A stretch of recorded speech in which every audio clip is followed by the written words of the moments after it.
You look pro. You look like you've done this before. Nah, this is my first time. Actually, I've never been on a podcast before. Really? Yeah, never been on one, man. You listen to any?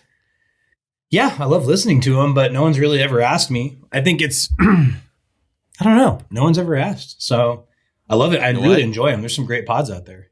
No one's ever asked me either. What are you listening to? What's on your playlist right now for podcasts? So after you reached out to me and I figured out it wasn't an Overland podcast, I read that wrong. My bad. I watched the Locksmith one. That was really, really good. I used to listen to like Matt Farah quite a bit, but some of the stuff I just haven't listened to lately. I really like Doug DeMaro's. I think he's pretty good with some of the stuff he's doing. I like looking at like car values and like the analytics behind cars. It's always really interesting to me. So yep. I've been listening to a lot of him because, man, he's made some really wise predictions, in the last 5 years on where car values have gone. But that's pretty much it. Usually automotive, anything that pops up on the YouTube, like with the suggested algorithm. So yeah, I like a lot of different stuff, man. Right on. Yeah, it's I kind of bounce around between a little bit of car stuff, but I'm starting to get into a little bit of paranormal, like conspiracy, Area 51 stuff. I didn't realize how deep that hole goes on the internet, man. We could talk so long. The Bob Lazar, Joe Rogan podcast. Did you ever watch it on Area 51? Yeah, I watched some of that. We had a guy. So this is way early in the podcast. If you guys go way back, you'll be able to find it. But we had this guy on who was used to work at Area 51 and was a mechanic, and he worked on the SR-71. And so he has like all kinds of knowledge there. But then we had another dude that was with that series that was just like this crazy alien conspiracy guy that kind of like paid attention to Area 51 and SR-71s. And we had him over at the studio when we had a different studio. And he had written a book about SR-71s and Area 51 and stuff. And for some reason, when the podcast started to go conspiracy, I was like, no. Let's just stay on topic here. It was like the dumbest thing I've ever done on this podcast. The dumbest thing. Yeah, because now you look at it and you start to really at like verify. I mean, it's verified. It's not like, this is a funny thing. Or, I mean, when you listen to that Bob Lazar one in the beginning, you're like, But then you start to look at like a lot of those declassified documents that came out, like confirm what he said, and the way they clocked in on that the biometric scanner, like that is actually like the hand thing or whatever. He described it 20 years ago, and now you're showing a picture of it like in these declassified documents. So then you start to think, yo, is this like conspiracy theory, or is there like truth to this? I think it's just the thought of. We had another guy on. Who was in charge of the black money for the Air Force for a while. And I asked this guy, dude, I know you can't tell me what you guys are doing behind closed doors at Area 51, but just give me a perspective of how crazy it really is. How crazy it is. He just goes, Chris, you have no idea. And I'm just like, oh, damn, I wish this dude could tell me. And I wish I had an idea.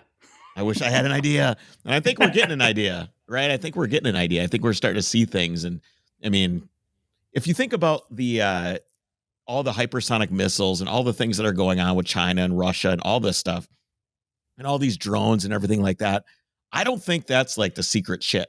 Because I remember like when the F-117A, the Nighthawk, came out in Desert Storm.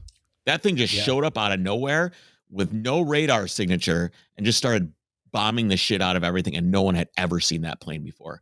When it's time to finally do something, we'll do it. We'll do it. It'll come out of the woodwork, and everybody will know. They'll find out. Even though like balloons and drones, and like it's not conspiracy theory, right? But like I think that stuff is just kind of a distraction from like something that might be maybe happening, or what's coming, or it's a catalyzer to get people worried about something. It's just like so far above my pay grade and like understanding, and like it's just so deep, and people think they know. I had a good friend. He worked for the IRS, and he was an accountant for the Department of Defense, the DoD. And so he was doing a lot of government. That guy needs to get fired. The accountant for the DoD. I've seen those numbers. $400, 400 golden pencils. $8,000 soap dispenser. But what's so interesting about it is like he said the job was almost pointless because 85% of the total budget was confidential. They couldn't see it. It was classified. I'm sorry.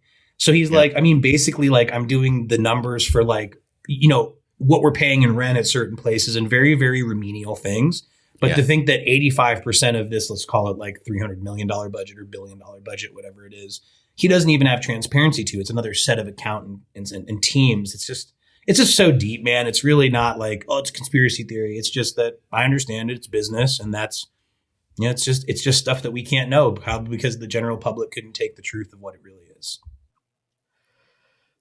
FCP Euro is an online retailer of OE, OEM, genuine aftermarket, and performance parts for European cars.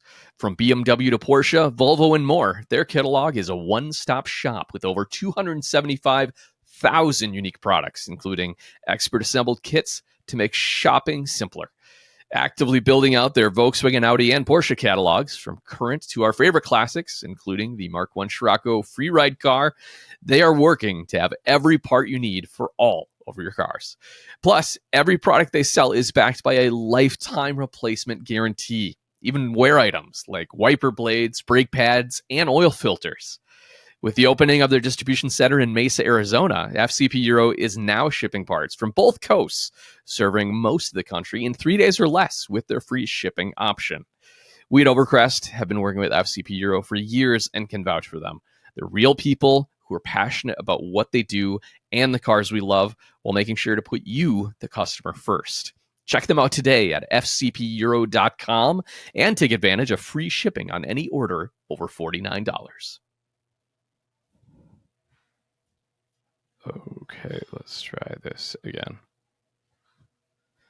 Looking for the best app for navigating your next adventure? Look no further than Onyx Off-Road. With over 750,000 miles of trails and comprehensive online maps, you can explore without worrying about cell service. The app features trail ratings, detailed information, and a Discover tool to help you find trails near you. Onyx Off-Road also includes public and private land boundaries, so you'll know always where you can legally off-road and camp. Plan trips with ease using their route builder and share your adventure with friends. With features like route tracking, waypoint marking, and real-time updates, you're equipped for any challenge. Start your next adventure with confidence. Try Onyx Off-Road free for 7 days. Download the app and start exploring today. Yeah, we were talking about how they kept the SR-71 Blackbird. You know, that big freaking killer black plane. Yeah. It's amazing.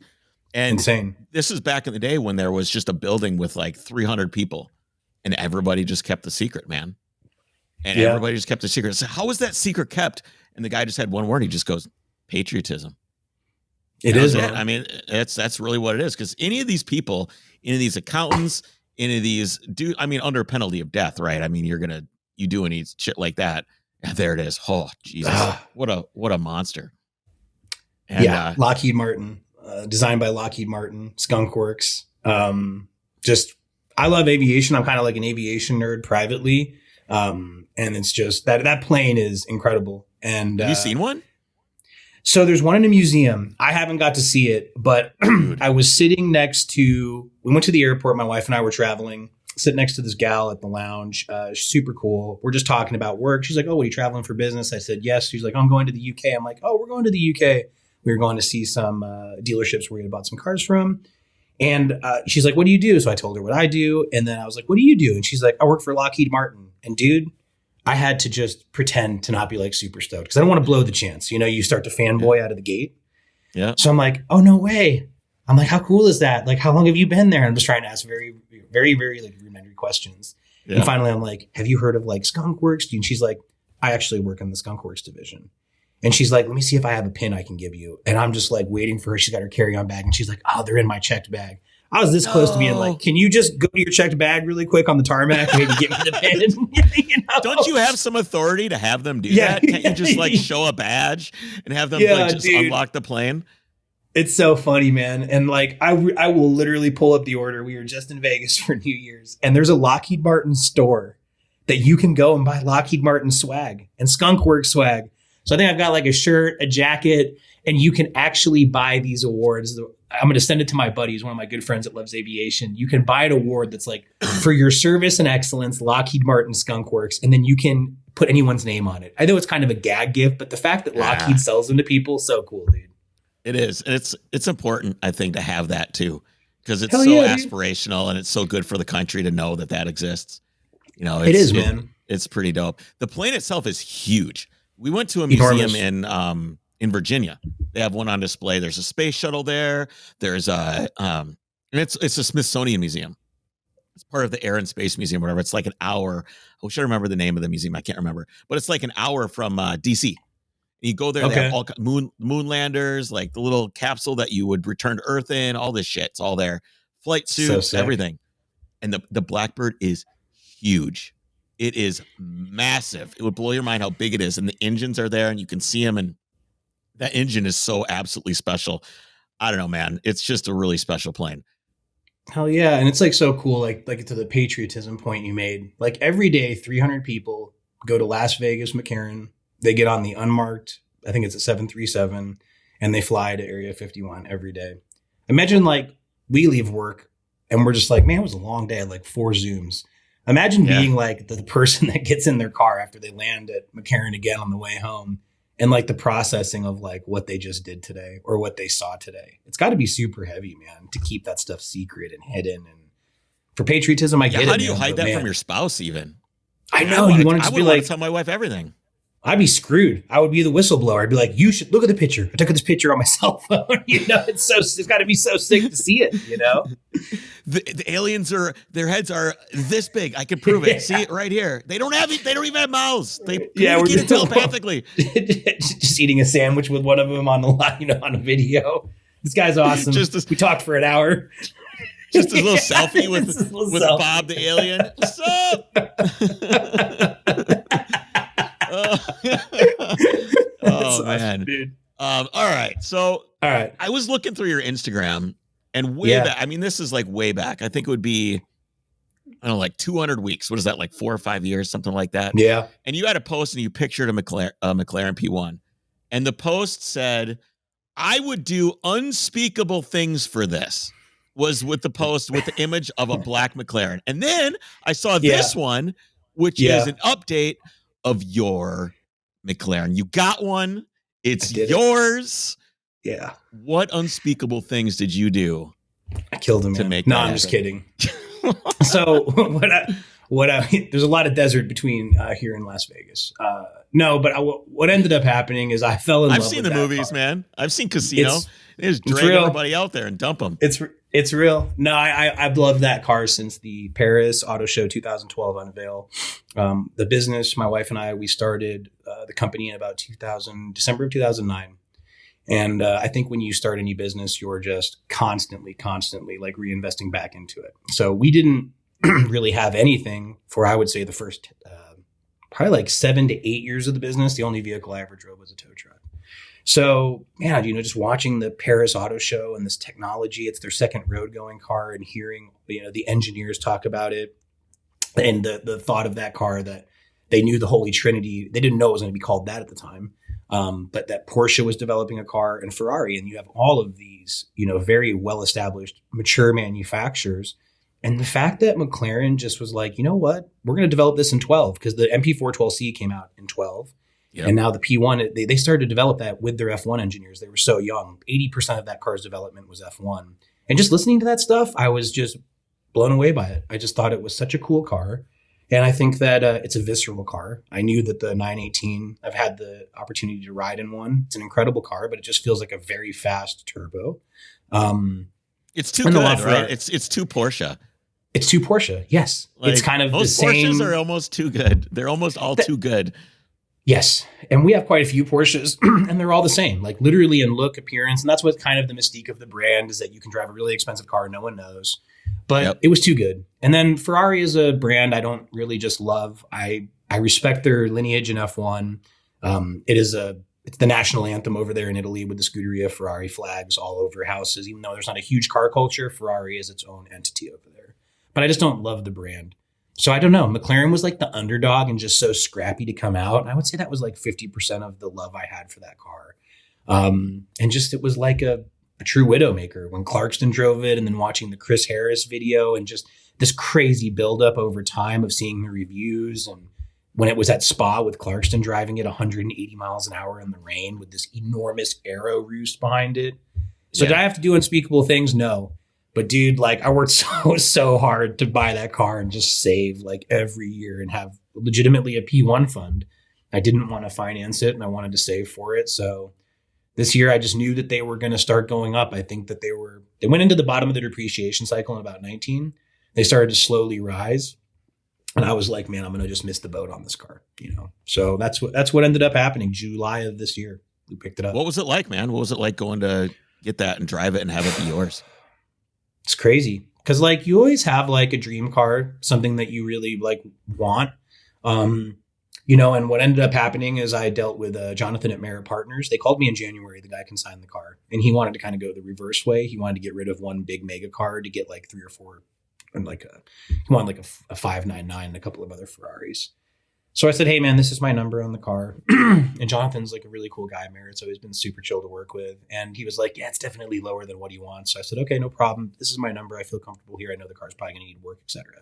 So he calls me back in like June. And he's like, hey, the guy's getting ready to take the car out of here. Are you comfortable with me presenting him that offer before he does? I said, yeah, let's go. 2 days later, he calls me back. He's like, dude, he took the offer on the car. So, you know, you're kind of like, whoa, you know. Wait, whoa, what? This is happening? Yeah, it's going to happen. So, you know, he's like, hey, we accepted the offer, wired payment for the car. And dude, I will say it was like surreal. Because like the guys that they hired from George, like just these George boy transporters, they're pumped. They kind of know that I've always wanted the car. They had followed me coincidentally on Instagram. So like they were like just as hyped. They're like, it's here. And I'm like, man, do I know you? And I'm like, damn, this is so sick. They actually followed me. They kind of knew like that I loved the car. And just when the trailer unloaded, they fired up the flat plane crank, you know, 3.8 liter. It just like roared to life. And it just is like backing out of the trailer. And you can see the silhouette of those, not to talk about aliens again, but almost those UFO spaceship like taillights. And I was like, this is fucking happening right now. I couldn't believe it. And you know, to this day, honest to God, man, it's still surreal. And I'll watch like P1 review videos when I'm bored at like 1 a.m. on a Saturday, you know, and the car's here. So it was just an incredible experience, man. Incredible. How often do you drive it? Do you save it? Or, you know, sometimes I have my special car for me is my 911. And sometimes I felt I've owned it for 10 years that I almost drove it too much. And it almost lost how special it was because I was using it so much. I mean, I've put over 100,000 miles on it. I was driving it all over the place. Yeah. Oh, dude, all over the place. I drive it all the time. I used to drive it all the time. It's my daily driver all summer. I drove it to California all the time. Did Overcrest rallies in the car. Drove it a lot. And I started to get this sense that it just didn't feel as special because I was becoming acclimated to driving it all the time. Have you gotten there yet? Or how much do you drive this thing? No, but that's a super interesting point. So first of all, I've drove it a lot because it's like probably the buildup and accumulation of me like wanting this car for so long. So I can't even say 6 months because the first 3 months of ownership, Arizona is like the surface of the sun. We can't really drive it here. So in like 3.5 months, I've put 1,100 miles possible? on it. How's that possible? It's just like the hot pavement just tears the tires up or what? It's just that like it's 121 degrees here in the peak. You know, normally it's like mid-teens, but it's just so sweltering hot. I mean, like legitimately the Stellantis proving ground is out here. My buddy works for the VW proving ground down south where they're testing the Technicas and the SVJs and all the cars before they go to market. So we are like an OEM torture manufacturer, you know, the testing area. This is probably the where I feel BDSM dungeon of the automotive world. It is. That's a great analogy, dude. Bring that car up there. Give it a little spank. See what happens. Oh, it wants crying. more. Take it out to the track. Yeah, it's crying. So they tested in Death Valley at 124 degrees Fahrenheit with the P1 on the track. I just think sitting in traffic, etc. So the first 3 months, I kind of chilled, left it on the charger. Little like 4 a.m. jaunts. I would take it out for an hour before it got brutally hot. But at 10 p.m. in the middle of summer here, it's still 110 degrees outside. So you're waking up. You're telling me that you would set an alarm. You'd wake up at 4 o'clock in the morning just so you could go drive this car. Yeah, I would tear up to my shop. I would unplug it. I would have my little ritual where I would like open the door and sit in it and just still can't believe this is real. I'd fire it up, and there's probably like about a 15-mile drive that's near my shop. It's like really, it was got some beautiful scenery. It's just really nice. So I would drive it for about an hour, and then by 6 a.m. it's legitimately 99 degrees outside, and that just sweltering heat is coming back. So the first like 3 months, I put 1,100 miles on it. But to your point, there absolutely is like a delta where you cross it and you just kind of become used to the car. And I've done that with a lot of cars that I've owned, and they don't feel nearly like a special. So I'm trying to walk a line, enjoy the car, like just be blown away by it every time I get in it, but still enjoy it. I think there's like it's hard to maintain that margin, right? You don't want to go too far one way or the other. Right. Yeah, it's difficult. I can tell you from experience that if you ever feel that way, just put it away for a little bit. Absence makes the heart grow fonder, and it'll get better. So talk to me about this tow truck that you used to have. All right. So how did you get did the tow truck or the repoing come first? Did you stumble on a tow truck and go, what am I going to do with this thing? Or how did all this get started? Yeah, it's kind of a unique story. So I went to Universal Technical Institute. I graduated high school. I kind of didn't know what I wanted to do with my life. I love cars.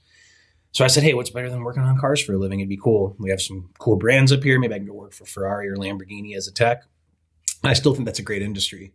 So I was at my buddy Stenette's apartment, and we were sitting outside smoking a cigarette on the balcony, and total like college UTI party, if you will, man. We're just all hanging out with the boys. It was like a kickback. And I'm like, this is a tow truck right there. It's like so crazy. Unmarked, black at the time, like 06 F450. So just totally unmarked. Just looks so rad. And man, he just swoops in and like grabs this Titan and leaves. And I'm like, dude, what was that? And was it one of those fast things where he just backs up and like just go boom, and he was just gone? Yep. Auto loader. It unfolds, hits the rear wheels, boop, lifts it. The freaking wheel locks on Titans. So he just like he zips out of the parking spot, and I'm like, what the hell just happened?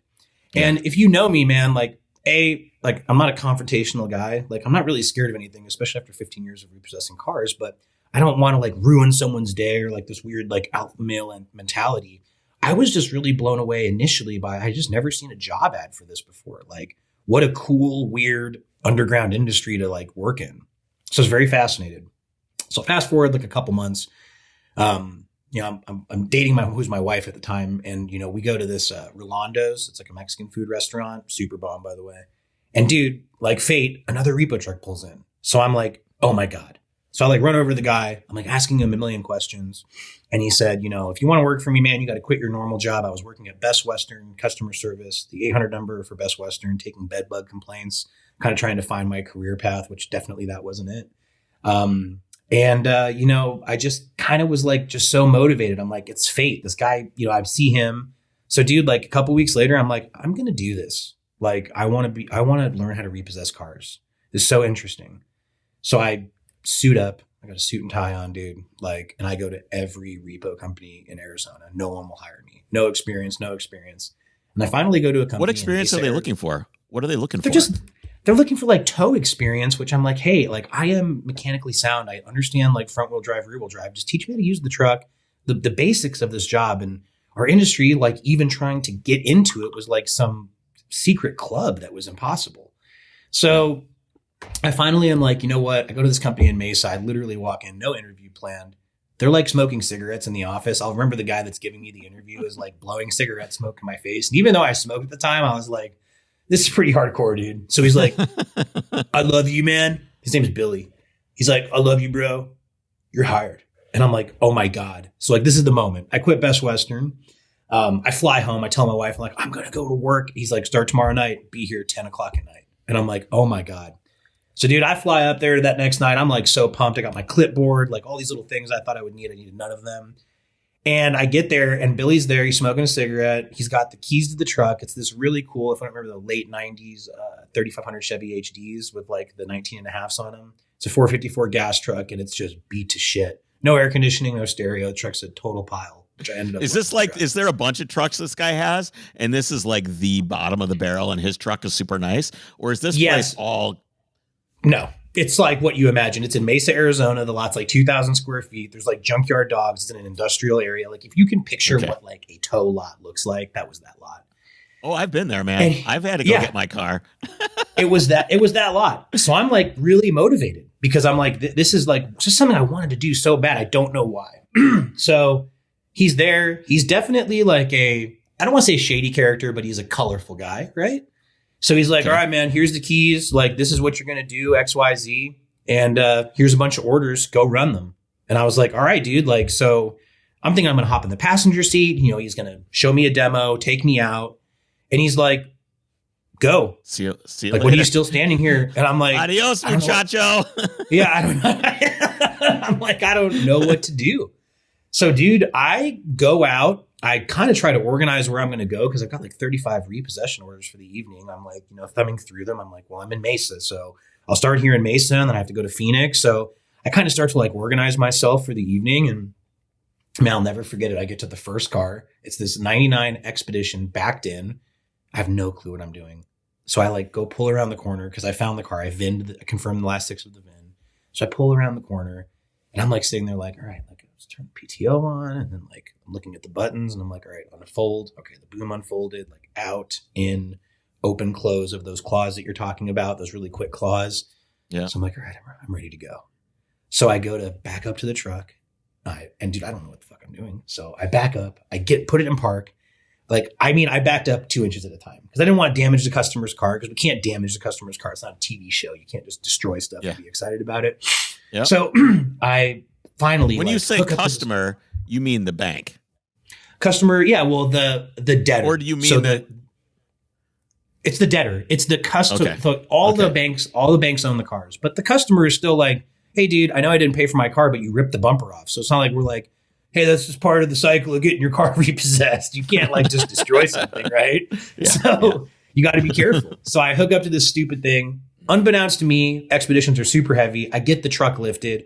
I go to put the truck in drive and I'm like, I'm doing it. Dude, like my foot is shaking like on the gas pedal. Like I'm so scared. Like I'm like, I don't know what the fuck I'm doing. And as I'm like pulling out, like, cause you got to drag it out a little bit because it's in park. And I'm going to drop it and then hook it up from the back and then I'm going to tow it because it's a rear wheel drive. So dude, as I'm like pulling out, I'm like turning the wheel and this fucking truck is going straight. It was a 454 gas truck with a 60-inch cab axle. So the truck is literally wheeling. It is not steering at all. So safe to say, as I'm out there dicking around for 20 minutes, trying to figure out what am I going to do now? Cause now I'm in the middle of not a major street, but like a neighborhood street. I'm totally blocking the road. And finally the customer comes out and is like, what are you doing? And I'm like, oh, I'm with this repo company. Here's the paperwork. I'm so sorry. And he ends up giving me the keys. He, calms down a lot. So what ended up happening is I think why I became good at the job is because I just was getting caught constantly because I sucked at it. I didn't know what I was doing. I got no training. So you learn the art of like verbal judo really quick. What is the best verbal judo that you use to get people to give you the keys or chill out? I think that people just want to be heard. Like, I think that's like anything in life. Like communication is key. They're going through something. A lot of the industry, not a lot, I would say a vast majority of people, unfortunately, man, when we're kids, instead of teaching us about financial literacy, the importance of your credit score and debt, they're like, play hot cross buns on a recorder. So people don't understand like, how major they're getting into like an investment in a car or like what this bill is going to look like. So they're, I feel bad for people, but they're pissed about that. The payment's so high, the car is breaking down. So just hearing people out, man, was probably one of the best things. And also, I quickly realized that my peers in the industry, this is a long time ago before compliance and rules, and it was kind of the Wild West. They'd go to someone's door at 2 a.m. and knock on it, and they just acted terrible. So really, when I came up there at a normal hour, 4 p.m, and just said, hey, I'm Jordan with so-and-so, and I've been here to sent here to pick up this Honda Accord. What my industry didn't do is no one gave anyone a chance. They would just bully people. This is back in the day. Like a lot of agents would just kind of bully people and would just talk poorly. Well, I kind of had sales background and customer service. So if someone was like, give me a week. I just got to get another car. I was like, okay, no problem. I'll be back in a week. 95% of people followed through on that. And what I learned is I just created like a sales pipeline of cars. Like every day I had 5 cars to pick up from a week ago, plus my new orders. And I really just started to like crush it like just listening to people and being kind to everybody. And you know, that was really, I think, the secret sauce. How did this guy that hired you feel about this? Did he notice that something was different from his other guys? Oh yeah, because I was just crushing it. So I started to get more area to work and more, and then like the other guys started to hate you because you know you're doing a good job. But I mean, he was really impressed with the performance. You know. So when did you think, all right, I want my own truck? Yeah. So driving the no air conditioning truck. Speaking of the, you know, the lunar temperature of Arizona, of the sun, you know, dude, that was pretty brutal all summer. So finally what I did is I bought a truck and I became a subcontractor. So I bought my own tow truck and I would work for like 5 different repo companies throughout the valley taking work. That is long gone now. You have to like have W-2 employees, but we were all 1099s. That's how most repo guys were. We were 1099s running a bunch of work for everybody else. So once I got that truck, how much you love that truck? Dude, that truck was wrecked by one of my employees when I started the business. It's in Mexico now, but I think of that truck all the time. I get weirdly attached to like machines and mechanical things, but I was just you know, in the beginning of struggling to run the business, I ended up having to sell it for parts and it went to Mexico. But I think about that truck all the time. It was totally stripped down. It was a cabin chassis with the boom welded on it. So it didn't have a bed. We called it Skeletor, you know. But after working for people for a long time, that's when I took the leap to start my own company after being a sub for about 2 or 3 years. What kind of sacrifice did you make to get that going in your life? A lot. You know, I got a credit card at the time that I like didn't tell my wife about that had a $5,000 limit. I promptly maxed that out like in diesel and I just hustled trying to get like anyone, like went to title loans. That's where we started. We don't do title loan work anymore. Finally got a few, you know, to sign me on. I mean, we used every dollar. My wife and I, we were a very normal life, man. I was making $10 an hour working for Best Western. I had no savings. I mean, you just throw away, it's okay because it's, you know, the hope is that it pays off or you're just doing it for the passion. It's not really like money. I was just happy that I was doing something I loved. So there's a lot of sacrifice. I mean, I remember leaving my, you know, my in-laws' house every Thanksgiving to go work. So we would finish Thanksgiving dinner and I would go out and work. We take Thanksgiving off. So at 12:01 a.m. I would go work. But the old school repossessors, you have like, you know, you work to doubles. So I would go to work at 9 a.m., go run places of employment, knock on people's doors. I'd get home at 6 and then I would hang out with my wife for like 2 hours and I would go back out at 8:30 or 9 and I'd work until about 6 a.m. the next morning. So, you know, doubles, dude, for 12 years, pretty brutal, you know? Yeah, man. I mean, that had to have been a strain on the relationship, friendships, everything. Pretty soon people stop calling. They don't want to hang out anymore. They forget about Jordan, you know? Yeah, dude. It's lonely in the truck, man. Like, so when you hear even like OTR, like over the road truckers talk about that, like how it can be kind of lonely, it is, you know, this is your avatar suit is this truck, right? Like you become really bonded with it. You're in the thing, you know, 23 hours a day, it feels like sometimes, at least 20 hours a day. And yeah, you know, that's what like the sign of good friends are. There's a couple that never gave up and they would, you know, invite me to functions and between things I would always attend when I could. But building a business is really hard and it is grueling and it's stressful. And then it starts to scale and then you have people's lives who depend on the decisions that you make. And I think as time goes, that's really what becomes the stress, right? We have 90 employees. So you're talking about you're feeding 300 to 500 people, depending on like their family size, you know? Yep. And yeah, it's stressful. Sometimes you just want to be like a normal dude in your late 20s, but it's like now you have this, you know, all these people depending on you. And that was probably the one thing is like just gave away my 20s was like driving down Tempe and Mill Avenue where it's a college town. You know, I didn't get to go to ASU. I went to UTI. You know, those are the things like you'll never get time back. Those are the sacrifices that probably mean the most to me. I think everybody's different in that. But like seeing people like go to the bar and like hang out with their friends and like I'm literally driving my truck, you know, and I'm like I wasn't even thinking about it at the moment, but as I get older and I see that today, I'm like, dude, you can't get your 20s back, you know? You didn't really have any fun, you know? Yeah, I think that we spend our 20s and part of our 30s becoming who we are really going to be for the rest of our lives. And once you get into your late 30s, early 40s, everything starts to congeal a little bit, and the things that you did in your 20s and 30s, all the reaping and the sowing and everything that you did over and over again really comes to be. And I wouldn't say that you probably don't actually feel like you missed out on your 20s, but I mean, you wouldn't be where you are today without those sacrifices, right? You know? No, you wouldn't. No, you're right. And that's actually a really, like, I never heard it like a phrase like that. And that's really true. You know, I'm very grateful for it, because it's like, it does make you who you are today. Right. And it kind of like prepares you for the rest of your life. And sometimes when you think things are bad, you're like, well, they're really not that bad because you went through all this. It just makes you really tough. You know, I think involuntarily. Well, you continually raise the bar for yourself too. You know, the bar you had for yourself when you're in your 20s was here, and the bar you have for yourself now is here. So we're always continually hard on ourselves as entrepreneurs. I'm self-employed too, and I try to remember. I'm like, hey, if I think back of the me that was changing an axle on a Volkswagen Rabbit on a frozen gravel driveway, if that me saw that I had a 3-car heated garage with a 911 in it and a Mercedes that I swapped a BMW engine into, would be like, holy shit, this guy is awesome.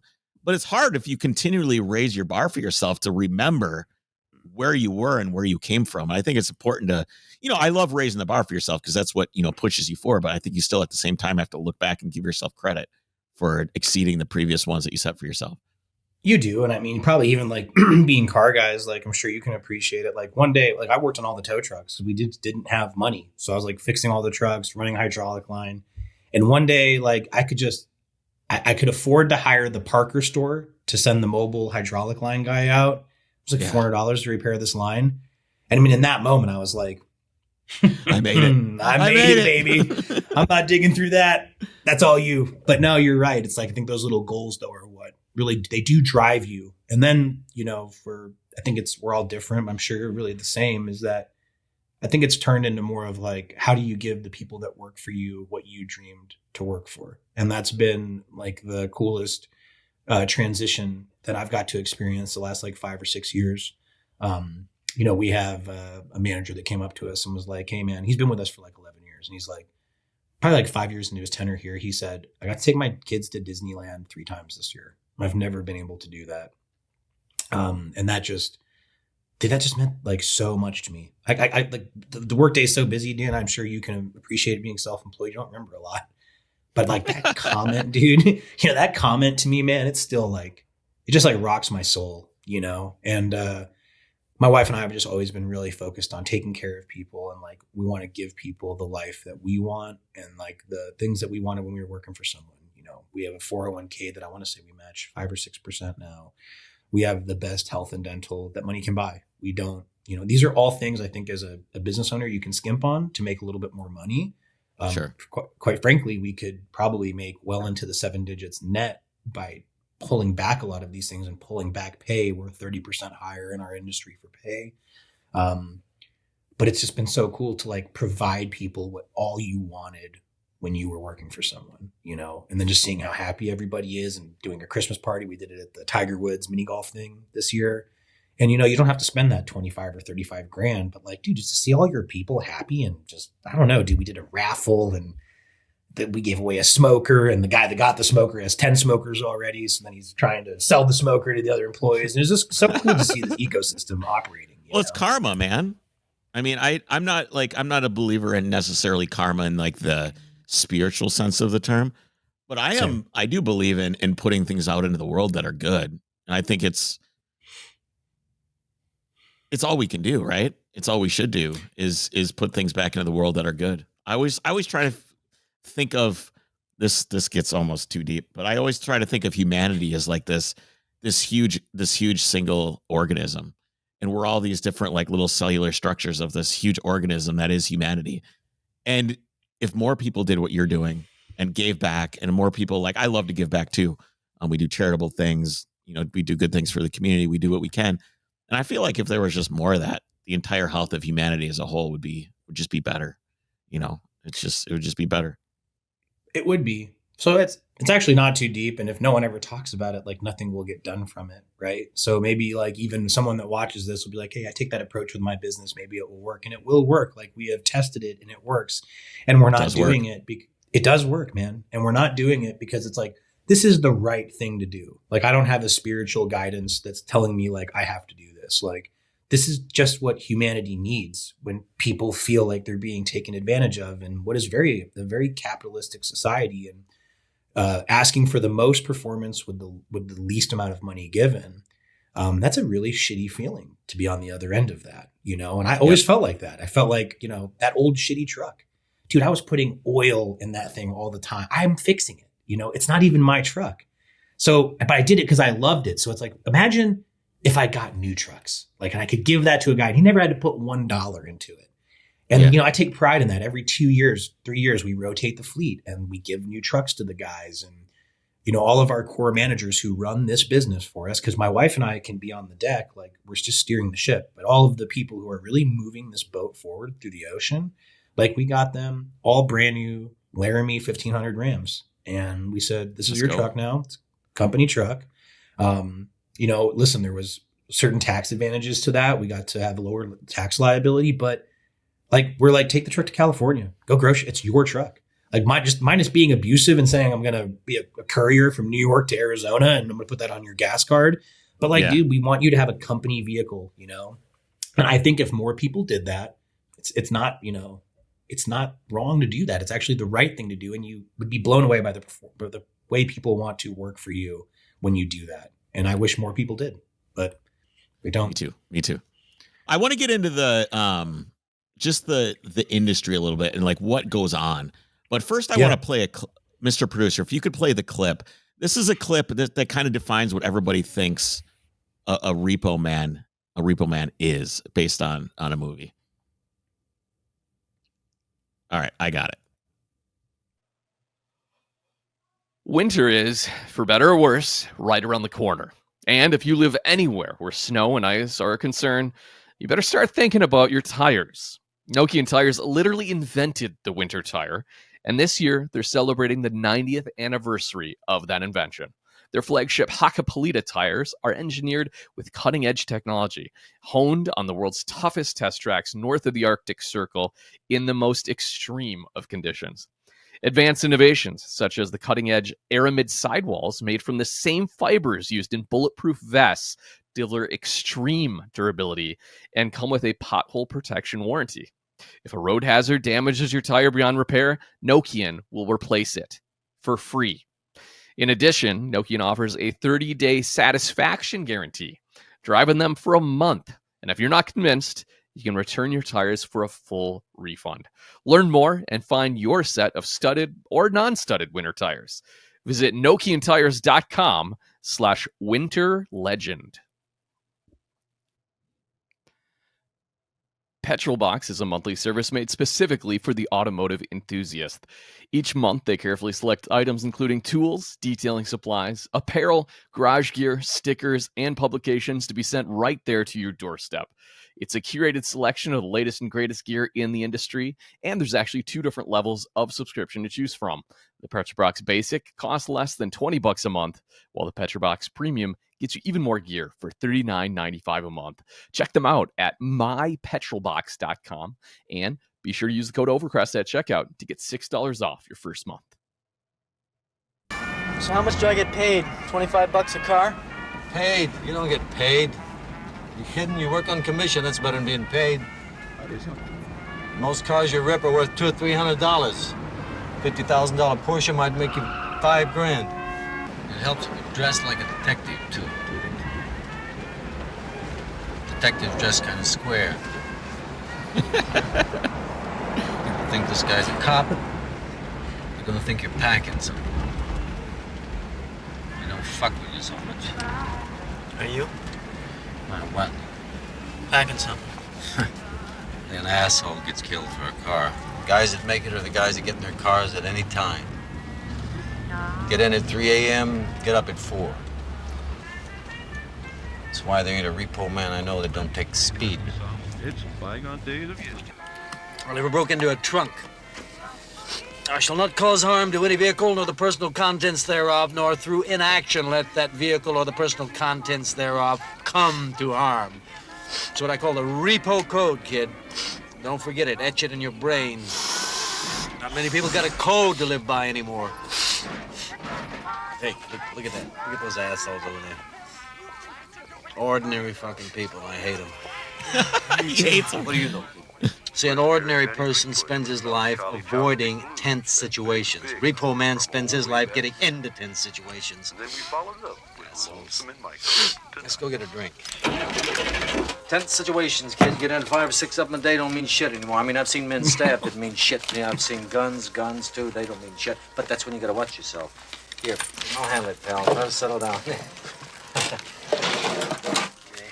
Have a nice day. Or night. Night, day, doesn't mean shit.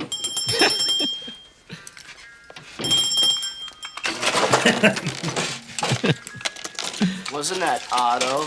So he's talking about repo code. Okay, so I took all the things that this dude just said, and so repo men work on commission. They need to dress like detectives. Only repo Porsches. Only assholes get killed for a car. You get 1 hour of sleep per night. Of sleep per night. You got to take speed to do it. You can't harm the vehicle. You hate ordinary people. You spend your life in tense situations, and you can't be fazed by knives or guns. Is this all? What do you think? How many of these things are true? So, I mean, we did this. We answered a lot of the questions even before, right? The lack of sleep, even before we showed the clip. So, like, I will say that, it was the Wild West before. There was no compliance. There was no regulation. That repo thing with the keys, that's literally how they used to do it. Jiggling keys, opening cars before the advent of what is auto loader tow trucks. You're talking about like in the 80s and 90s. But a lot of that is true. The drug use piece, I never did drugs, but I've seen people in this industry a long time ago probably were like ex-drug users, but they definitely lived through the Mighty Duck Man, era of repossessing, 80s and 90s. I'm sure that happened. I mean, you got to stay up it's true, man. Like you work 20-hour days. You were commission only. I got paid per car, contingent. There is no. Was it on the value of the car? Or was it just. So back in the day, it used to be, or like what the note was. And you're talking about like 80s and 90s. That was very common. Or like the collector put out a huge bonus to get the car. But today it's actually very, very normal. There's like some high-end leasing companies that will pay you a lot more for like Lamborghinis, Ferraris, etc. But the average going rate is about $400 to $450 a car.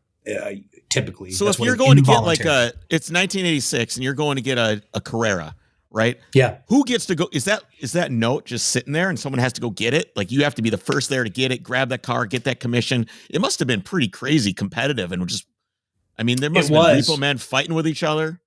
It was because the collectors at the time, all they wanted it wasn't really a clearinghouse model. But if you didn't perform, they're on to the next agency. And like it still kind of is like that to this day. So we're not a clearinghouse, but you have to perform. The biggest insult a repossession agent can have is that when you get an order closed because they reassign it to another company and it gets picked up on the first night of reassignment. That's like the kiss of death in the repossession industry for you as the repossessor. So you can never let that happen, and that's like our biggest fear. But yeah, I mean, it's competitive out there, and you are in tense situations constantly, The I-17, there's the corridor, it's a bad area. And I took a buddy out with me and we're having a good time. And we picked up a truck and it was in a small apartment complex. And dude, they surrounded the truck. And I probably had been numbed out to it just because of doing it for so long. But he actually kind of turned like a pale color and was like, well, what do I do? And I thought he was going to throw up. I was like, oh, just sit in the truck. It's fine. So the guy was cool. Talked everyone off the ledge. Took the Yukon. We were good.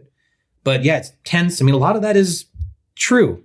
It's very, very, it's a tense industry and you have to have your head on a swivel. Not everybody can be as easy as just knocking on the door and being nice though. I mean, at some point conflict and in these tense situations, shit kind of has to go down, right? Like have you had any really bad situations? Yeah. I mean, in full transparency, about a month ago, one of our spotter cars was shot like 15 times. And then they tried to murder one of our employees. And that was heavy on my conscience because we've had a lot of issues before, but nothing to that degree of like this guy who I love, this employee is incredible. He worked for animal control. He was just like the sweetest human being on the face of planet Earth.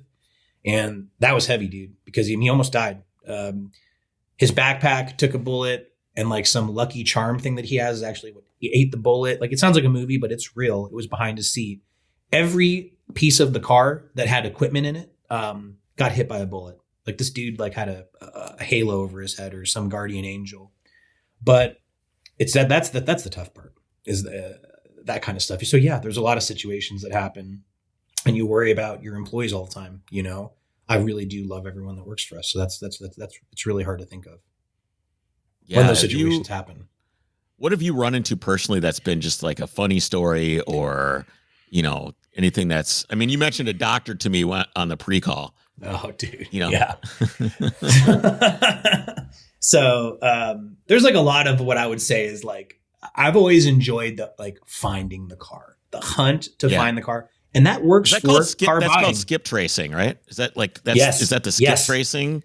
Yes, it's the skip tracing aspect of the business. So I had an account for a doctor. It was a 458, and he lived in a very affluent area. So ran by the house a couple times. No one's ever leaving really high on collateral sitting in their driveway.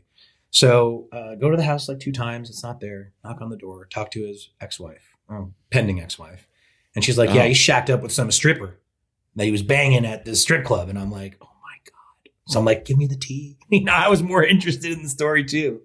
So she kind of gives me all the information. She's like, he's living in some luxury apartment complex. I knew exactly when she described the cross streets where it was. She was ready to burn that guy. He's doing this, he's doing that. He's in this apartment, stripper. I mean, she was done. She laid it out. And then she was like, his medical office just moved. I don't even know where, but it's like XYZ. And I knew exactly where the medical office was just by the description, because you're driving around this city 24 hours a day. Essentially, you kind of start to learn everything. Yeah, you know it. Yeah. So I go to the office, because I couldn't get into the apartment complex. It was a struggle to get into the apartment complex. But I always want to give someone the opportunity when I talk to them to just, hey, let's do this on your own terms. I don't want to be like a thief in the night, quote unquote. You know, most times we still run cars and just pick them up in the middle of the night. But this was a very sensitive account. So I was sitting in the waiting room, and they're like, you here for an appointment? I was like, yeah, I'm here for an appointment. So I got the clipboard, you know, your patient information. So I was sitting there doing doing my intake form for this doctor that like, I'm not going to go see him. And I was just hoping to get information and or see him. So sure enough, as I am sitting there filling this out, I'm looking like past the reception desk, and you can see the hallway of like where all the exam rooms are. And sure enough, he comes out, and I was like, doctor. And he looks at me, and I was like, hey, I got sent from X. And I only named the lender name. I didn't say like anything after that. It's like a leasing company with a name. So he's like, come in my office. I could tell he was like super nervous because I was in his office, and I found him because he didn't know that I knew where his new office was. He didn't have it listed. His old practice had shut down. So he sat down with me. He's like, I'm just going through it right now. I'm going through a divorce. And I like elected to not be like, yeah, your ex-wife told me, man, she burned like every piece of information you had. And long and short, you know, I gave him the opportunity, and he burned me on the opportunity. Gave me his number, stopped answering my calls. This went on for a couple of weeks. So finally I knew where the car was, but it's an extremely secure parking garage, like extremely secure. It's in a very, very nice part of town here in Scottsdale. So I'm like, I got to be creative. I can't take the tow truck. We've taken the tow trucks there before. They get kicked out right away. I mean, like security intercepts you, like literally as you're pulling into like the downward part of the garage, because there's a lot of cameras everywhere. So I'm like, I got to be creative. As they should, honestly, right? As they should, man. Hey, listen, I respect the hustle. When security intercepts us, they got a job to do. I got a job to do. And like, we're both out here just doing our job. And, you know, so I get it. So I'm like, I got to get creative, and I'm going to take the SVJ, because the SVJ is going to fit in here. Lamborghini. So yeah. So I'm like, I'm going to take the SVJ. Okay. So I fire up the SVJ. I grab it. Got a trailer hitch on that thing? No, but what I knew I could do was, I knew if I found the car, almost all apartments and underground garages have a fire department emergency open button. Or if you are stranded in there's a building emergency, you can open the gate once you're inside. So grab the SVJ, and I waited, dude, methodically. So I'd kind of like drive around. I'd get into a garage, because also an SVJ just circling like a shark. Security's going to be like, can I help you, guy that's just driving around our unit? Every garage is individual in this place. There's 5 of them. So every time like a garage would open, I would And I'd go in there in the car, I would search, and sure enough, dude, like it's almost like a movie, like the second to last garage. I've been there for like an hour doing this freaking game.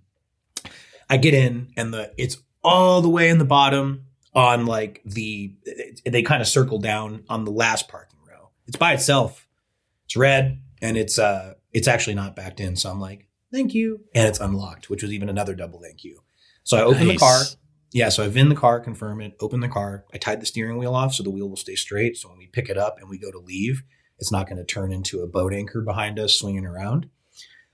Called the truck. I said, hey, this is the garage I'm in. Like, I need you to unfold the boom. Like, you need to come into this garage. I'm going to open it and we're going to leave together. So sure enough, man, he comes in. I can see him. I hit the button. He comes down into the garage. We pick up the car. I hop back in the SVJ and I just follow the 458 in the truck out. And just as like we crest to go pull up to the street level, like 3 security guards are like converging on us. It's almost like Austin Powers with the slow golf carts because like the guy could have ran faster than the golf cart was going. And just as we clear out into the street, they're like there and it's over, you know, they weren't getting paid enough to sprint, man. They're not. I mean, and they get it too. Like it's all a game, you know? So our goal is to be successful. You have to, that car just needs to look like Andre the Giant picked it up and took it out. We can't do property. Can't do property damage. You can't open someone's garage. You can't vandalize something it just needs to evaporate. And I just think that's one of the coolest parts is when. What were you going to do if it was locked? We're still going to take it. We're just going to put it on dollies. So like those little tow dollies that you see, but that just adds time. And adding time adds security coming in there and trying to stop us. Yep. Like a lot of it is just trying to get out of there very quickly. A lot of the keys now are just, I see stuff on Instagram and news where people are cloning these keys and they can just get in cars. Do you have a device where you can just do that? Because I'm thinking about how hard it is. I bought a W116 maybe. Just an old Mercedes S-Class. I don't remember the W, whatever, who cares? And it's just a big S-Class thing. And the guy's like, it doesn't have any keys. You know, I have a title, but there's no keys for the car. It's been sitting there forever. You can just have it. So I sent a tow truck driver to go pick it up. He picked it up, however he picked it up, and put it in my driveway. So then here I am with this car that's locked with no keys in my driveway. So I get out my lockpick set, which because I've watched Lockpicking Lawyer on YouTube. Yeah, I like that. I like that channel, right? So dude. I bought one of those. I bought one of those clear padlocks, and I've been practicing on this clear padlock of how to pick a lock. I'm like, all right, let's go. Let's see what we can do. So I end up picking the lock. I get into this Mercedes, but I couldn't get the ignition lock to pick. Like I couldn't do it, so I had to like drill out the lock and move the thing and all this different stuff. And it was not easy to pick the lock on the car either. You know, it wasn't easy to like pick the lock on the car. Those are hard. Those reverse Merc keys. Yeah, I didn't have like a thing for the window or anything. Plus, I just wanted to see if I could do it. And there's that situation, and then there's another one where I was with my buddy up in Ventura, California, and we were driving around there. We were looking for a gravel road to go do some donuts on. Right, we're in his 912. We just wanted to go rip around and just do some filmings and do some drone shots and just have a good time. But every time we would turn on one of these little capillaries that went off the main road, it would just truncate it would be a fence. And then it would be like 50 different locks on this fence for all the different people that had access to it. And one of them was like this weird carousel. It was like a carousel that you could turn, and all the padlocks had they just had different padlocks on it, but every single one of them would open the gate. Wild contraption, like total mousetrap. Anyway, we found a fence that had one of those locks that was, it's got like the thumb thing where you can thumb through. And it's got the different numbers, like a briefcase, right? It's like 0001 or whatever. And I just went through and I just closed my eyes and I felt it. And I felt for the loosest numbers, boom, popped opened that up, and we went driving in there. And we ended up going past security. It was either security or it was dudes mowing lawns or whatever. They had a really nice truck. So maybe they were security, maybe they were lawn guys, where we drove past them. And then all of a sudden we were in this like this natural gas mining area. And there's like cell phone towers all over the place. And we're just like, oh shit. And then we realized that if those dudes leave and lock their lock on that gate, we're probably never going to be able to get out. So we ended up turning around and leaving and whatever.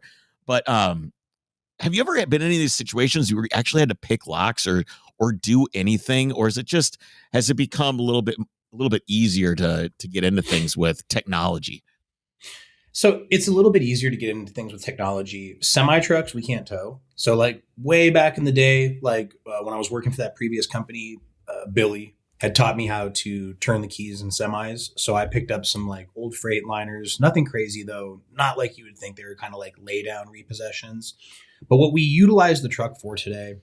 So first of all, if it's like a front wheel drive in the driveway, we are going to drag it out of your driveway. We're not going to drag it down the street. We're going to slowly creep it out of the driveway. We'll drop it and we'll pick it up. A lot of the reason is just for the exposure to the recovery agent. We don't want them to be sitting in a vulnerable position, picking a lock, because if you're sitting behind the wheel of a car and someone comes out with, God forbid, a gun or a bat or tries to hurt you, you're a sitting duck, quite literally. Now it's a little bit different when you're in the truck. You are protected because God forbid it goes awry. You can at least just floor it and get the F out of there, right? And just who cares? Right. Yeah, because if someone's like on the ground kneeling with lock picks at your door, I mean, that's a good way to get shot, beat up, whatever. I mean, if someone was doing, like, I did have a car voluntarily repossessed once. It's like 15, 20 years ago. I just called up the bank. I was like, hey guys, I just can't pay for this thing. Come get it. And then it was gone. But had I chosen to keep the car and someone was out on their knees with a lockpick at the door, I wouldn't assume it was the bank. I would assume it was, because I didn't live in a great neighborhood, I would assume someone was trying to steal the car, and I would have like, yo, get away from the car. Doing? What are you doing?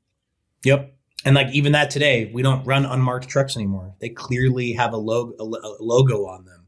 All of our agents wear shirts with logos on them. Like, we need people to know when they're coming out that this is, your car's not getting stolen, right? That de-escalates it out of the gate. But we don't do the stuff what you're seeing with like TRX is getting stolen, the Hellcat's getting stolen. Those are keys that are being programmed in the unit, it's in the vehicle itself, and you can do it very quickly.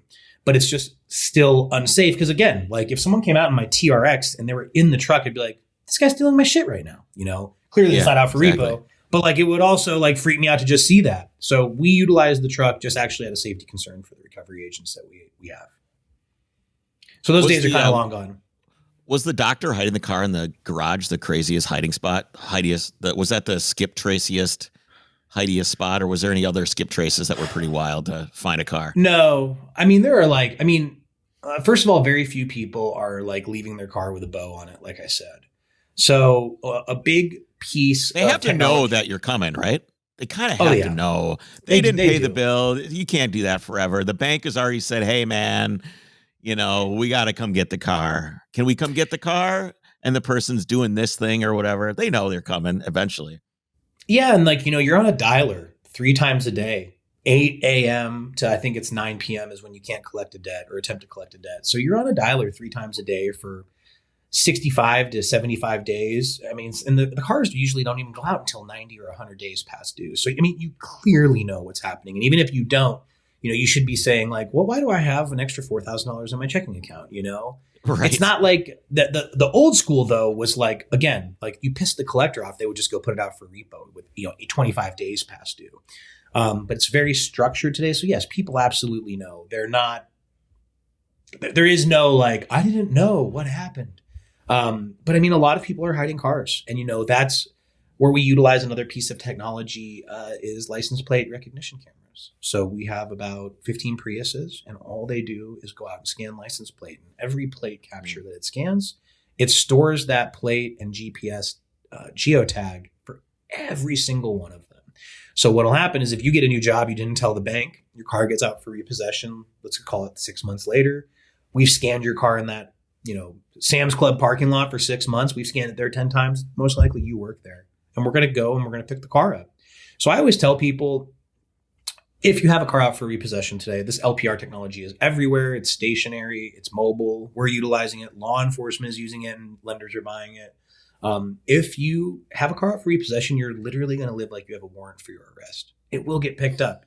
You should just do it on your terms and not on ours, because our terms are going to be a lot more inconvenient than your terms, So a lot of them are. I mean, I would say that 20% of all of our cars we pick up are on an LPR hit that's 25 miles away from the given address. And, that was a big piece of technology that my competition was late to adapting. I had the cameras on my truck. I'm driving around. I don't know what the hell I'm doing with them. They're just bing, bing, bing, bing, bing. They're just taking photos as I'm driving. And then like 2 months later, I'm looking at the LPR data. I'm like, oh my God, I scanned this car like a week ago in an apartment. And I go and it's there. And I was like, dude, how much door knocking and speaking to people would it have taken me to get this. So in like '09, I just doubled down and we bought a fleet of Priuses, like 5 of them at the time. And we just started basket weaving the streets of Arizona. We wanted to scan every nook and cranny of this state at night because that's where cars are parking. Cars parking are not moving, and you're most likely going to pick them up. So yeah, I mean, I would say 20%. Do you get like live hits on that? Like does it live hit like bing, boom, it's here, and you can hop in the truck and go get it like right now?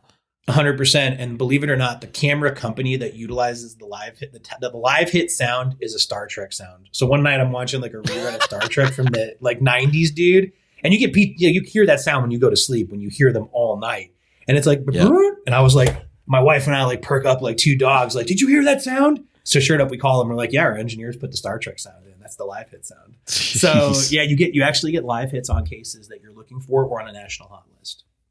What happens to the stuff that's people's stuff in the cars? Can they come get it? Is it just yes? Yeah, they can come get it for free of charge. You used to be able to charge a personal property fee, and honestly, it's overwhelming storing it. We repossess 1,500 cars a month. We have to store that property for 30 days, clean every car out, and store 1,500 cars a month. Yeah, about 1,500 cars a month, between 13 and 1,500 depending on the month. I feel like this is. I got another question. I'll save it because I want to continue this finding shit in people's car thing. But I have a question about that. Go ahead. Yeah. So we personally, after 30 days, you have to dispose of the property. You can't sell it. I have a mental block throwing away car seats, clothing, and stuff like that. So we donate all that stuff. So we have agencies that come and they pick everything up. A lot of agencies just throw it away. I understand because we're not getting paid anything. We've already done this service for free, storing this property for 30 to 60 days. So people are usually just like, get the F out of here. They have a dumpster and they just toss it all in. So yeah, I mean, we donate car seats, clothing, shoes, just anything that is of use that for someone in need, we will, we donate it.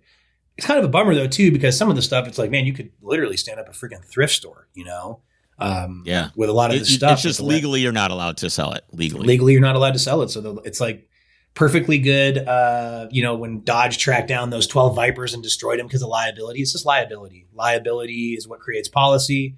So unfortunately, they're like, get this. It cannot be resold. So we just toss everything otherwise. What about like guns and dildos and porn DVDs and all that stuff? There's got to be all kinds of weird shit you find in people's cars. Well, they're like garbage cars too. I mean, there's got to be all sorts. Oh, dude, there's, yes. So guns turned over to law enforcement. The first time we found a huge bag of meth in a car, I'm like, whoa. And like, I've never, ever dabbled in that, dude. So I'm like, this is like Breaking Bad. That's totally meth. So I call PD. I'm like, I've got a bag of meth that I found in the car. Like thinking I'm doing the right thing. So the cop comes like 6 hours later, Phoenix PD comes and they're like, just throw it in the toilet next time. And I'm like, what? And with my luck, it'd like clog the toilet. Yes. And with my luck, it'd like clog the toilet or get stuck in it. They didn't go, no. Whose car was it? Nothing. No.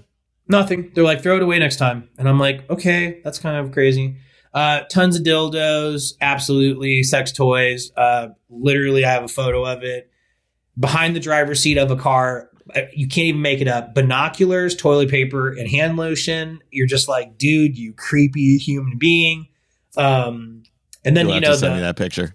I will. And then, honestly, some of the more sad stuff is like we get suicide cars where people have committed suicide. And then, it's a biohazard, but you still got to get the property out in case there's a power of attorney situation and people want to come and get that stuff. So those cars are kind of hard to see, because it's pretty brutal and pretty gory. But yeah, you see like a lot of everything. You see things where people are in a really vulnerable state and you can clearly tell they were living in the car and you have to process all that property, but all the way down to like the guy that was just totally fiscally irresponsible and was driving this S-Class that he could not afford. And, you take it out of the South Scottsdale Party District at 3 a.m. And, it's just really interesting what you find. Yeah, it's you can really get a glimpse into people's lives by their car and what's in it. My cars have, I try to get my wife to keep her shit out of the car. I just got her a new Volvo V60 wagon the other day. Yeah. Yeah. And already I've said, hey, you got to keep this thing clean. All right. It's a nice car.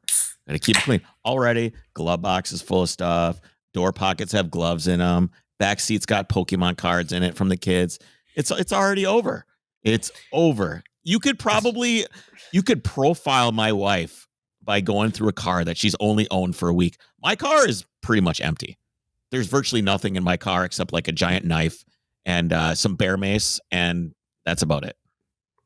Yeah, I have microfibers and like spray detail in pretty much each There's car. always a microfiber too. I wear glasses, so I have to wipe my glasses off, or I want to clean the windshield off. Got to clean the windshield off, or the dash, 100%. or the display. Yeah, There can't be dust all over. A quick wipe. Especially I mean, sometimes that piano wipe, that piano black stuff too, that's in all the cars. I got to wipe that off constantly. Yeah, you look at it and it gets scratched or it gets smudged or fingerprints. But yeah, dude, you get like wild stuff. We picked up a car. Ooh, dude, it wasn't my company. I was working for as a sub. We picked up a car at a vehicle impound. It got impounded for no insurance. So we will repossess cars out of impound. Pulled over by PD. They took the car. Bank gets a notice the car's impounded, so we pick it up. The guy was on his way back home from Costco, and he had bought a 20-pound turkey, and it was in the truck. This minivan was a Chrysler minivan for the summer for 26 days of storage. So when we opened it, bro, I can't even. I've smelled like a dead body. The smell was like just so crazy. The maggot infestation was crazy, and it had like exploded because they're vacuum sealed turkeys. At one point, it blew up. God! And dude, that stuff was so vile that it had like burned a hole in the carpet. It was so potent. It was like acid. That was probably one of the worst things we've ever seen. And you know the worst part is you have to process that car. You can't leave the paperwork in it. You can't leave stuff in it because it's going to go to auction, and it's in our contract. We have to process this stuff. I felt so bad for the yard. It's like, yeah, even thinking about it now, you're losing it, man. I just felt so bad for the yard kid because he's like pulling this bird apart that is like, it's like flaking like like tuna in a can. It was awful, bro. I felt so bad for that kid. Oh man, I mean, you couldn't. I'm sorry, man. I would quit. I wouldn't do it. I'd be out of there. There's no way. I would quit. No shot. There was no way I would process that whatsoever. Nope. To this day, dude. So what? So the back to the 1,500 cars a day thing. Is there do you think? And I kind of was paying attention. I dabble a little bit in like investing and paying attention to the stock market and markets in general and options and all this stuff.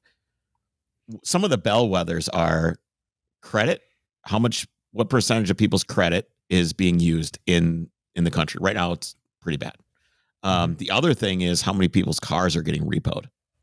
Do you pay attention at all? Do you kind of get like has there been, you've been doing this for 15 years. Have you seen a bellwether for how many cars get repoed based on what's coming in the economy? Have you felt that? Yeah, totally. I mean, like we're kind of like there's a few, I think, silos in the world, like industries that you're the canary in the coal mine. So like credit is a good one. Repossession is another one, debt collection. So, a good barometer for us is we look in really nice areas. So Arizona's a nice area, is Paradise Valley, Arcadia. There's like these certain little, can be in California, Beverly Hills, right? The very predominant areas. When you start seeing repossessions happen there, you usually have a problem. But a really interesting article, and we just looked over the data. The software company that I had a software company that was acquired, and now I work for the database that really manages all the repossessions throughout the United States. So we see about 96% of all VINs that go out for repo. So we constantly are comparing 2019. That was the last normal year in our industry because we printed so much money after COVID with COVID relief funds. So you saw that Forbes article about a year ago that said, repossessions are at the all-time highest, or, credit card debt's at the all-time highest. It's actually true. But the biggest thing is that debt is at an all-time high, but also like the debt on the street is because of $29 trillion that we printed. So, credit card limits raised, approvals were easier. It was easier to get a car because government income to a lender, this is like compliance and regulatory stuff. Government income is income. They couldn't discriminate. So, these people, a lot of people went out and bought a Hellcat on underwriting. They were making $6,500 a month, or they bought an Escalade, or they bought like this, car they should not have afforded. And they wrote the loans. So debt's just at an all-time high in this country because that rose with inflation. And we've seen a lot of lender data, and it's not biased. It's not political. It's just the facts. You're going to print $20+ trillion. You're absolutely going to see how debt rises when you print $20 trillion because nobody's going to be like, I should hunker down and pay my mortgage off. No, everyone lived like a baller. for 3 years. It's free money. It's free money. It's free money. But free money translates to debt a lot of time. And I think that we're seeing that now. And, they're kind of calling the cards on that. They're like, drop your hand. Like it's time to pay the piper. That's why you see. Have you noticed over the last year or two, that it's gotten worse? Yeah, we're seeing like a slight uptick in repossession, but this is what we look at in our world. 2019. That was the last normal year for collections as a whole, right? So what you'll see is, 2020, it's 25 now, but when we looked at like 24 repos were here and 19 was here, but they always move congruent with one another. So yes, there was more repos happening, but they're doing this, right? They're moving congruent. We would be very concerned in our industry if they started to do this and 24 started to walk away from 19. It's just not doing that. So, even right now, canary in the coal mine, we'll have the data for January soon, but as December of last year, yes, repos were high, but they were also spiking the same way 19s did. So there is nothing that indicates right now in a collection cycle that we're in a crisis. There's just way more debt on the street than there ever has been. Yeah. Yeah. It seems like that this would have a direct relation on the used car market too. And I haven't seen that. Classic cars are a different story, but when you look at the used car market out there, it's still high. It's still expensive. It doesn't seem to be a glut of used cars flooding back in to drive prices down or anything like that. Yeah, we're seeing used cars. So I look at the remarketing side of the business a lot, which is used car values. Used car values are correcting, actually quite a bit with certain cars. Like if you paid 30 grand over for a Toyota RAV4, like you're in a world of hurt, or a Chevy Tahoe right now. Right. So some used stuff is like really, really correcting in a downward. But yeah, most boutique cars, that 161 mile Evo that just closed on Bring a Trailer for 160 grand. Clearly there's still money out there being spent, but we are seeing a slight correction in used cars. But that also affects repossession because let's just say, I'm going to just use as an example, these are not real numbers, but let's just say that Capital One Auto Finance can buy $1 billion worth of cars every year. This is all made up, but this is true when we were talking about acquisitions of debt. We buy $1 billion worth of cars. Well, in 2021, that $1 billion didn't go as far as it does today as car prices have corrected, right? So we anticipate actually a slowdown in our industry around 26 or 27 from that high time of 22, 23, and 24 before we really started to see this used car market correct. Yeah, that's interesting. That's wild. Debt collection is a weird business.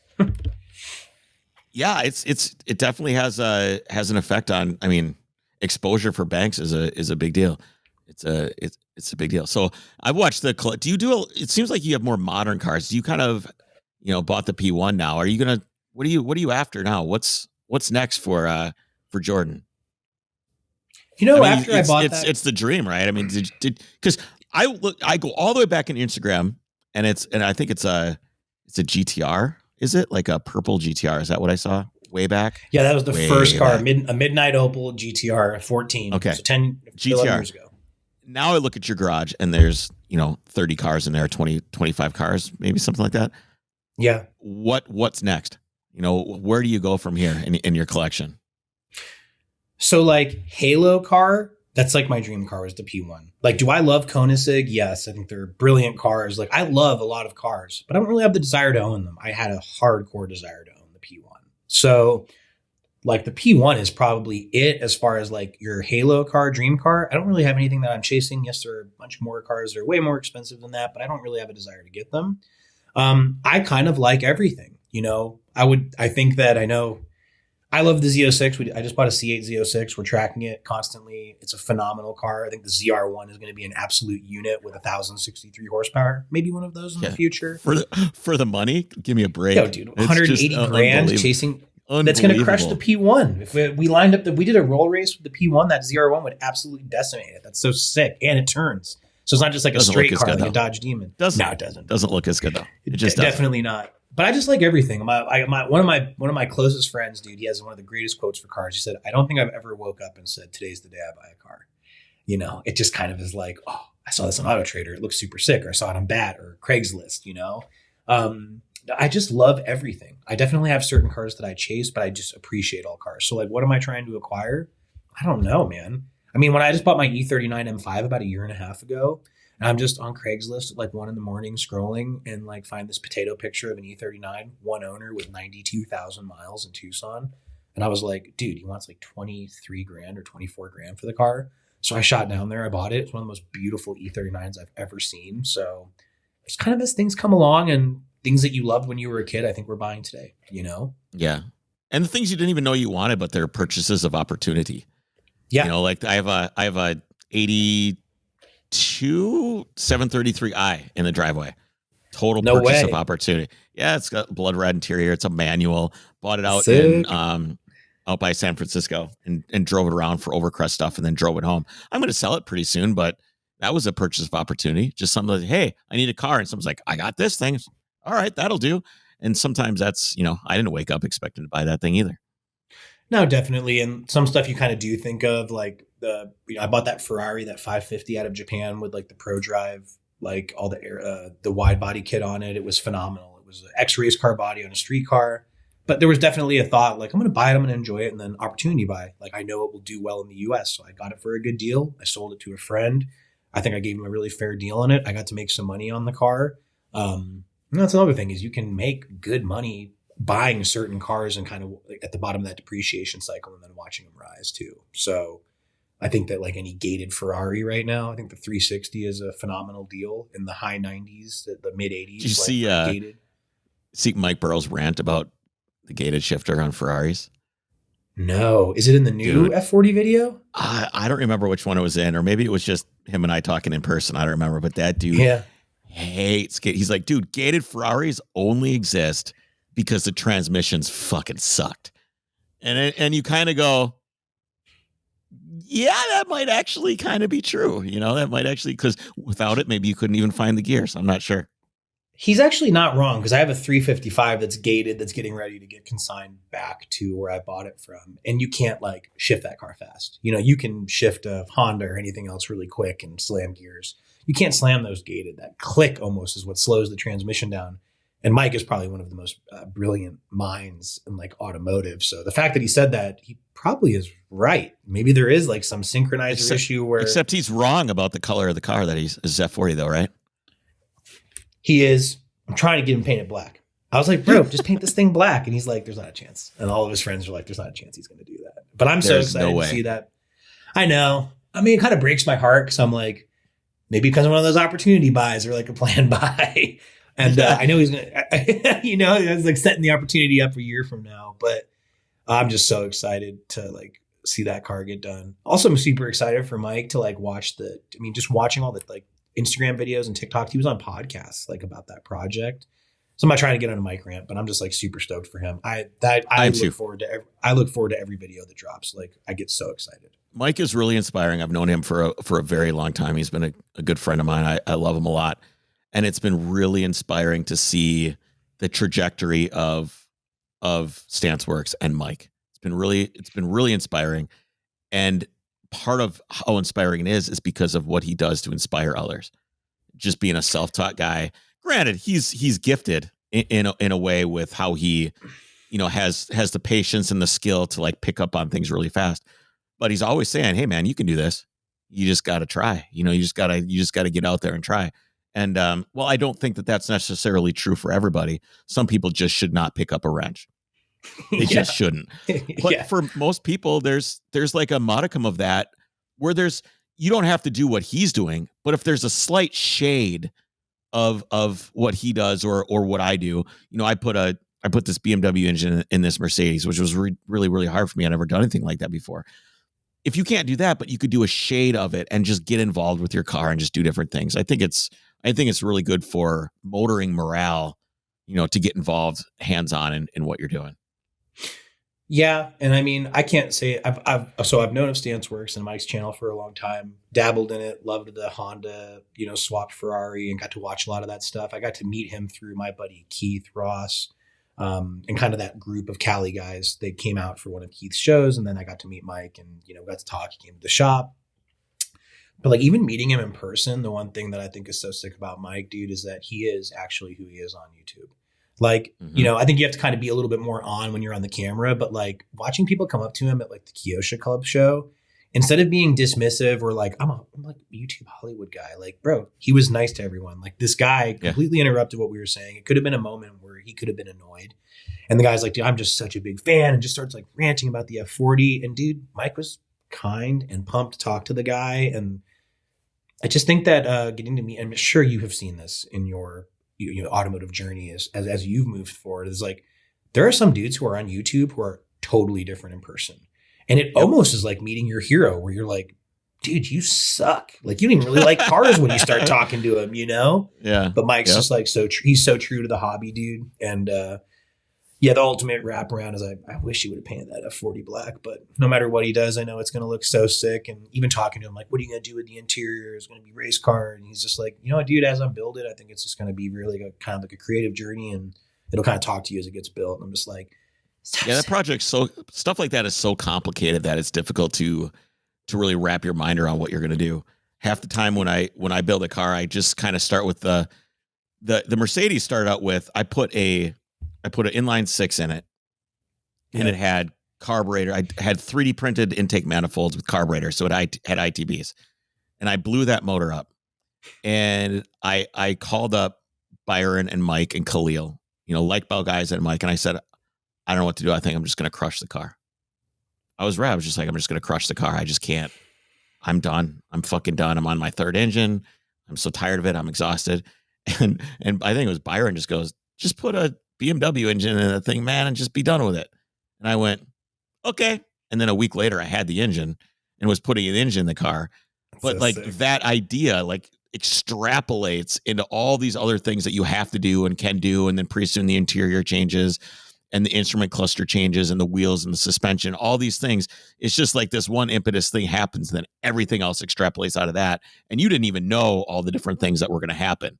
You just started out with this one idea, and it just gets pulled out of a hat. Was that swap kind of hard, putting the BMW engine in it, or did you just learn a lot as you went along? Dude, I've never done anything like that before. That's like heavy duty, bro. Like, I saw pictures of it and I'm like, damn, that's a lot of work. It was I don't regret it, but it was wild because I'm like, oh, this is no problem. I'll just put it in. And then all of a sudden I discovered that the Mercedes motor is vertical, goes up and down like this. The BMW one's tilted like this, which just fucked everything up. And the oil pan's on the wrong side, and the drag link rubbed on the oil pan. And it just there was nothing easy. I had to cut apart the subframe, weld the subframe back together, modify it like 3 times. It was ridiculous. I also have a Isuzu Trooper that I put a TDI in, and that swap was easy. That thing was like walk around in summertime on the beach, man, compared to this Mercedes. The Mercedes is me. I'm taking a break. I'm taking a year off from swapping anything because that thing was kicked my ass so much. Cost PTSD so much money and time. I just want to chill. Just want to chill. That's so sick, though. That's one of one, and that's cool. Those guys gave you like I don't know, maybe just like the architecture, like roadmap to be like, let's do this, and you're like, that's pretty dope, and I'm gonna try that. Then you crushed it. They've been awesome too. Anytime I have questions, the Likewell guys or Mike, I'm just like, hey man, what about this? Because I don't know BMW stuff from my elbow, which I don't look at very often. I just didn't know. So I had to call him up and be like, yo, what about this? Or what about that? I don't know what the fuck I'm doing. Is this broken? Is this how this is supposed to be? Where does this connect? Holy shit. Like, I don't know. And I think that's really important. You can do a lot of things in a vacuum, but the car community is really special in the fact that there's always people out there willing to help, willing to, because it's all realistic. It's all hobby, right? We all do this because we love it. Yeah. And we want other people to love what we love. And when we see somebody that's on that path and we know how happy it makes us, and if we can help them on their journey, dude, it's the best feeling ever to help other people out in this world. So everybody's always really excited to help. There's always people out there willing to help others if they're willing to accept the help. I think some of my best friends that I've got to meet or closest friends of this all come from cars, right? It is a hobby, and it's just like it's like 6 degrees of separation. Everyone kind of knows everybody through somebody. And I just think that's probably the coolest part of it. Like what we love doing. And then like, honestly, even getting to meet like Khalil and Mike and Jeremy and like that whole group of dudes, like at the Kyosha Club show was just like, all these guys' cars were like so sick. They came to the shop. Like we talked about cars, they chopped it up. They were nice to me. They weren't rude or pretentious. And like, they're just like super passionate. And like, I just think that Like that afternoon where like all 8 dudes from Cali came here, man, and we just all chilled and chopped it up and talked about cars. Like it was so cool, dude. I just like loved it. And that's really what I love about the hobby. I don't even know what to do when someone doesn't like cars. I'm like, what do you want to talk about, man? What's up? It's like that meme when it's like I hear someone talking about cars from across the room and the guy's like, like that's me. I don't know what the hell to even talk about. I don't watch sports that much. It's like I really just focus on automotive stuff, dude. So you kind of feel lost in the world, Jordan, man, thank you for spending time with me today. I really appreciate you. I appreciate your time. I know it's valuable, so thank you for giving me some of it. And I hope I'll catch up with you in person one of these days. Oh yeah, dude, you have to hit me up if you come out to AZ. I had a blast. This is my first podcast I've ever done, and this was really, really cool. So thanks for inviting me, and I love the content, and I think you're just really contributing to our hobby in such an awesome way. So I appreciate it too, man. Thanks, buddy. We'll see you around. Yeah. All right, buddy. Take care.